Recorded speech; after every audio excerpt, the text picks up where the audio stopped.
Hello dear students, কেমন আছো সবাই? আশা করি সবাই খুব ভালো আছো।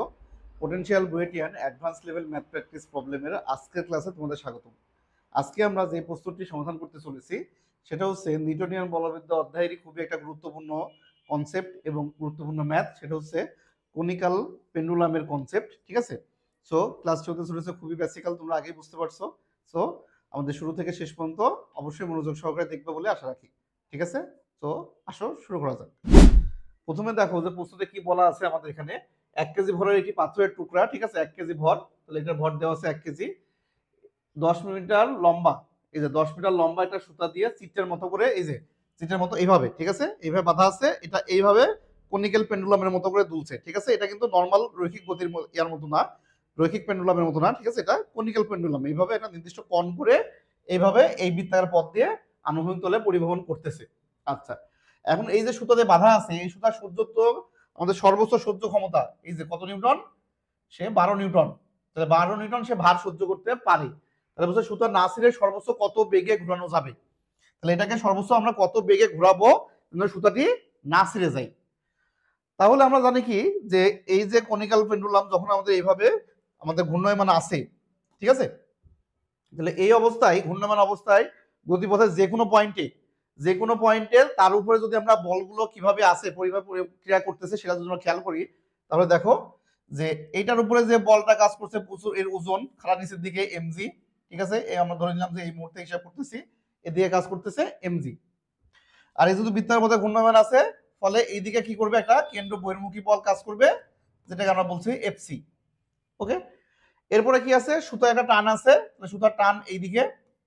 তাহলে সুতার টান বল যদি এদিকে হয়, তাহলে সুতার টানটা কি হবে, এই দুইটার সাপেক্ষে যদি আমরা সুতার টানের উপাংশ নিই, তাহলে আমরা এখান থেকে যদি একটা লম্ব টানি, তাহলে এখন দেখো এখানে থিটার মানটা আসলে যদিও দেওয়া নাই, আমরা ধরে নিলাম যে এখানে থিটা কোণ উৎপন্ন করে আছে। ঠিক আছে? সর্বোচ্চ বেগ যখন ঘোরানো যাবে ওই অবস্থায় সে উলম্বের সাথে থিটা কোণ তৈরি করে। তাহলে টি এর এই দিকের উপাংশ কত হবে, টি কস থিটা, কারণ ওটা থিটা হলে আমাদের এটা থিটা হবে। আর এই লম্ব বরাবর উপাংশ হবে কত, টি সাইন থিটা। ওকে, তাহলে টি সাইন থিটা। তাহলে এখানে আমরা টানের মানও জানি না, আবার থিটার মানও কিন্তু জানি না, দুইটা কিন্তু আমাদের অলরেডি ভ্যারিয়েবল আছে। আবার আমাদের কি আছে, বেগ বের করতে হবে, বেগও আমাদের কি ভ্যারিয়েবল, বেগের মানও আমাদের জানা নাই, তাহলে অনেকগুলো আননোন রাশি। তাহলে কিন্তু আমাদের অঙ্ক কনসেপ্ট সহজ, সিম্পল কনসেপ্ট। কনিক্যাল পেন্ডুলাম আমরা এই কনসেপ্টের অঙ্ক এর আগেও দেখাচ্ছি তোমাদের, এই গত ভিডিওতেই, তার আগের ভিডিওতে আমরা কনিক্যাল পেন্ডুলাম নিয়ে কিন্তু ম্যাথ দেখছি। ফলে ওইটার মতোই কনসেপ্ট তো একই, কনিক্যাল পেন্ডুলামের মেইন কনসেপ্ট এটাই, বেসিক কনসেপ্ট সব জায়গায় এটাই থাকবে। এন্ড কোন রাশি দেওয়া আছে আর কোনটা দেওয়া নাই সেটা আমরা কিভাবে নির্ণয় করবো, এটাই বড় কথা।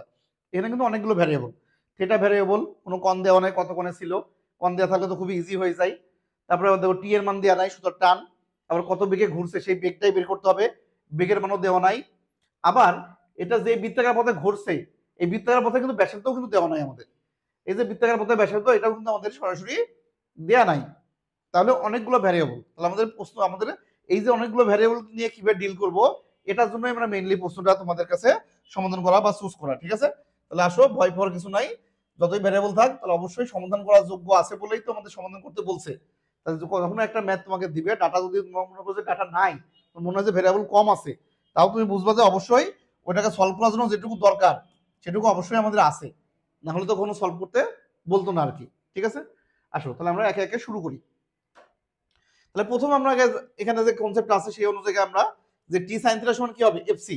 তাহলে এফসির মানটা কত হবে, তাহলে টি সাইন থিটা, তাহলে আমরা এখান থেকে বুঝতেই পারছি যে সাম্য অবস্থা শর্ত অনুযায়ী টি সাইন থিটার মান হচ্ছে এফসি, আর এফসির মান কত হবে, এম ভি স্কয়ার বাই আর। ভিও জানি না, আরও জানি না, সমস্যা নাই, আমরা পরে দেখতেছি ওগুলো, যেগুলো জানি না সেগুলো নিয়ে চিন্তা পরে, আগে আমরা কনসেপ্ট অনুযায়ী সাম্য অবস্থার শর্তটা লিখে নিই। তারপরে T cos theta equal to mg, তাহলে T cos theta equal to mg. আচ্ছা, আমাদের এখানে টি এর না, টি তো ভ্যারিয়েবল না, টি এর মান তো দেওয়া আছে, টি তো আমরা এই ম্যাক্সিমাম ভ্যালু নিয়ে কাজ করব। ঠিক আছে? তাহলে থিটা ভ্যারিয়েবল আর বেগ ভ্যারিয়েবল, আর আর এর মানটা দেওয়া নাই। ঠিক আছে? এখন আসি, এই যে আর, আর এর ভ্যালু তো আমাদের দেওয়া নাই, তাহলে আরটা যদি আমরা এখান থেকে বের করতে চাই, আমাদের আছে কি দেখো, এই যে সুতার দৈর্ঘ্য, তাহলে এই যে সুতার দৈর্ঘ্য দেওয়া ছিল, এটা কিন্তু আমার কথা বলা ছিল 10, সুতার দৈর্ঘ্যটা হচ্ছে 10 মিটার। আমাদের যখন আর, আর মানে কতটুকু, আর মানে এই যে এখান থেকে এইটুকু, এটা আমাদের আর। তাহলে আর এর মানে এখানে কত আসে দেখো, যে এটা একটা সমকোণী ত্রিভুজ, তাহলে সেই অনুযায়ী এটা যদি আমরা থিটা ধরি তাহলে এটা লম্ব, তাহলে আমরা বলতে পারি এখানে আর ইজিক্যাল টু অতিভুজ ইনটু সাইন থিটা, তার মানে 10 সাইন থিটা। ওকে, তাহলে আর এর মান যদি 10 sin থিটা আমরা এখানে বসাই দিই, ঠিক আছে একবারে, তাহলে ভ্যালুটা আমাদের জন্য ক্যালকুলেশন করতে সুবিধা হবে। তাহলে আসো 1 নম্বর সমীকরণ আমরা এটাকে যদি আমরা লিখি তাহলে কি লিখতে পাচ্ছি যে t sin থিটা এটা সমান সমান mv square by 10 sin theta. Okay, তাহলে এই sin থিটা যদি আমরা এই পাশে নিয়ে আসি তাহলে এটা গুণ করলে কি sin স্কয়ার থিটা, তাহলে sin square theta is equal two পাচ্ছি আমরা mv স্কয়ার বাই 10t। এটা আমরা 1 নম্বর রেখে দিলাম। আর 2 নম্বর সমীকরণ কি আছে, t cos থিটা সমান এত আছে, তাহলে এখান থেকে যদি আমরা cos থিটা বের করে রাখি তাহলে cos থিটা বের করলে mg বাই t স্কয়ার আসবে। ওকে, তাহলে আমরা 1 আর 2 যোগ করলে কিন্তু যে তোমার থিটা জানা নাই, sin cos থিটাকে দূর করতে হবে, তাহলে sin square plus cos square কে 1 করতে হবে। তাহলে এটাকে যদি আমরা একটু ভেঙে লিখি তাহলে cos থিটা লিখে রাখি এখান থেকে, তাহলে এখান থেকে cos theta is equal two আমরা কি লিখতে পারি mg বাই t, তাহলে এটা মনে করো 2 নাম্বার। ওকে, তাহলে এখন যদি আমরা এইটা বর্গ করে নিই, এটা যদি অলরেডি sin স্কয়ার আছে তাহলে এখানে জাস্ট বর্গ করে নিব, করে যোগ করব। তাহলে 2 কে বর্গ করে একের সাথে যোগ, তাহলে 2 স্কয়ার প্লাস 1, ঠিক আছে। তাহলে এটাকে স্কয়ার করব আর এটাকে স্কয়ার করব কতখানি, এটাকে স্কয়ার করলে cos square plus sin square, তাহলে এই পাশে 1 হয়ে যাচ্ছে আমাদের, আর এই পাশে কি থাকছে এটার স্কয়ার, তাহলে mg বাই t তার whole square plus mv square by 10 into t।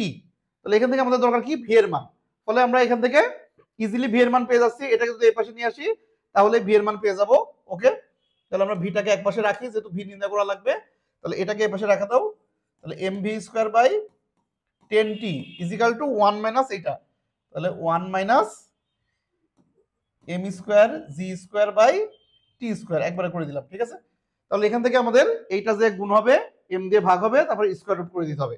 তাহলে একবারে আমরা এখানে একবারে লিখতে পারি যে v is equal to 10t divided by m into 1 minus m square g square by t square, ঠিক আছে, এই পুরোটার রুট ওভার 1। ওকে, t এর মান দেওয়া আছে, t এর মান 12, m এর মান দেওয়া আছে 1 কেজি, g এর মান তো 9.8, সবগুলো ভ্যালু কিন্তু আমরা জানা ভ্যালু, কোনো সমস্যা নাই। রাশি দেখতে বড় মনে হচ্ছে কিন্তু আমরা ভ্যালু বসাই দিলে আরো ছোট হয়ে যেত, আগে যদি ভ্যালু বসাতাম সমস্যা নাই, একবারে ভ্যালু বসালেই হয়ে যাচ্ছে। তাহলে এখান থেকে যদি আমরা হিসাব করি তাহলে এটার অ্যানসারটা কত আসবে, ক্যালকুলেটরে একটু করে বসাই নাও, ঠিক আছে। তাহলে ক্যালকুলেটরে আমরা এটার মানটা পাবো কত, 6.32 মিটার পার সেকেন্ড। এটা হিসাব করে দেখো একটু ঠিক আছে কিনা। ওকে, তাহলে আমাদের কনিক্যাল পেন্ডুলামের কনসেপ্ট তো সেই ঘুরে ফিরে একই, আগে যা করাইছি আমরা সেই একই কনসেপ্ট, শুধুমাত্র ক্যালকুলেশনটা যে আমাদের যে ডাটাগুলো দেয়া নাই সেই ডাটাগুলোকে আমরা কিভাবে ওভারকাম করে আমাদের যেটা দরকার সেটাকে বের করব, সেই ক্যালকুলেশন প্র্যাকটিসের জন্য অঙ্কটা তোমাদের জন্য নিয়ে আসা হয়েছে, চুজ করা হয়েছে, ঠিক আছে। আশা করি খুবই দারুণ একটা প্রশ্ন, আগের প্রশ্নের চাইতে আরেকটু বেশি বেসিকটা ক্লিয়ার হবে তোমাদের এই প্রশ্নটা সলভ করলে। সো এই জাতীয় প্রশ্নগুলো অবশ্যই তোমরা বেশি বেশি করে বাসায় সলভ করতে থাকো, কেননা পরীক্ষার জন্য এগুলো খুবই খুবই ইম্পর্টেন্ট। দেখে সহজ মনে হলেও পরীক্ষা আসলে এইরকম কনসেপচুয়াল ম্যাথই আসবে, তোমার আহামরি অনেক বেশি একদম মানে এক্সট্রা অর্ডিনারি বা অন্য কিছু লাগবে না, ঠিক আছে। তুমি যদি এই সমস্ত কনসেপ্টগুলোই ভালোভাবে অ্যাপ্লাই করে আসতে পারো ঠিকঠাক ভাবে, তাহলে তুমি তোমার লক্ষ্য অনুযায়ী একটা ভালো জায়গায় পৌঁছে যেতে পারবা, ঠিক আছে। সো আশা করি বুঝতে পারছো, তারপর যদি কোনো কনফিউশন থাকে তাহলে অবশ্যই কমেন্টে জানাবা, আর ভালো লাগলে অবশ্যই ভিডিওতে লাইক করে একটু শেয়ার করে দিবা তোমার ফ্রেন্ডদের সাথে, আর নতুন হলে তো অবশ্যই চ্যানেল সাবস্ক্রাইব করে রাখবা, কেননা অ্যাডমিশন পর্যন্ত আমাদের এখনো অসংখ্য প্রশ্ন কিন্তু সলভ করা বাকি। সো প্রশ্ন সলভ চলতে থাকবে ইনশাল্লাহ সেই সাথে, এবং তোমরা আমাদের সাথে রেগুলার থাকবে এবং প্র্যাকটিস করবে আশা রাখি, তাহলে ইনশাল্লাহ দেখবা যে এন্ড অফ দ্য ডে শেষে গিয়ে একটা ভালো তুমি একটা ভালো অবশ্যই আউটপুট পাবা। দেখা হচ্ছে নেক্সট ক্লাসে, আজকের মতো এই পর্যন্তই, আল্লাহ হাফেজ।